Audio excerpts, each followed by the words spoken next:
There is a story, I cannot tell it. I have no words. The story is almost forgotten, but sometimes I remember. The story concerns 3 men in a house in a street. If I could say the words, I would sing the story.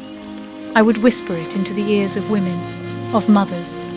I would run through the street saying it over and over. My tongue would be torn loose.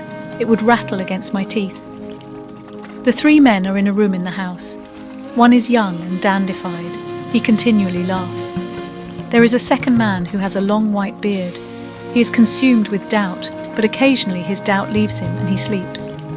A third man there is who has wicked eyes and who moves nervously about the room, rubbing his hands together. The 3 men are waiting. Upstairs in the house there is a woman standing with her back to a wall, in half darkness by a window. That is the foundation of my story, and everything I will ever know is distilled in it.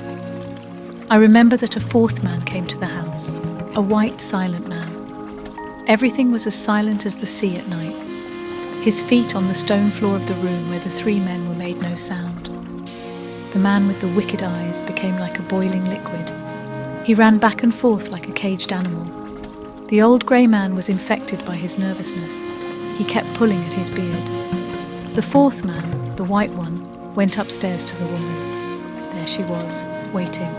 How silent the house was, how loudly all the clocks in the neighbourhood ticked. The woman upstairs craved love. That must have been the story. She hungered for love with her whole being. She wanted to create in love. When the white silent man came into her presence, she sprang forward. Her lips were parted. There was a smile on her lips. The white one said nothing. In his eyes there was no rebuke, no question. His eyes were as impersonal as stars. Downstairs the wicked one whined and ran back and forth like a little lost hungry dog. The grey one tried to follow him about, but presently grew tired and lay down on the floor to sleep. He never awoke again. The dandified fellow lay on the floor too. He laughed and played with his tiny black moustache. I have no words to tell what happened in my story. I cannot tell the story. The white silent one may have been death. The waiting eager woman may have been life. Both the old grey-bearded man and the wicked one puzzle me. I think and think but cannot understand them. Most of the time, however, I do not think of them at all. I keep thinking about the dandified man who laughed all through my story. If I could understand him, I could understand everything. I could run through the world telling a wonderful story. I would no longer be dumb. Why was I not given words?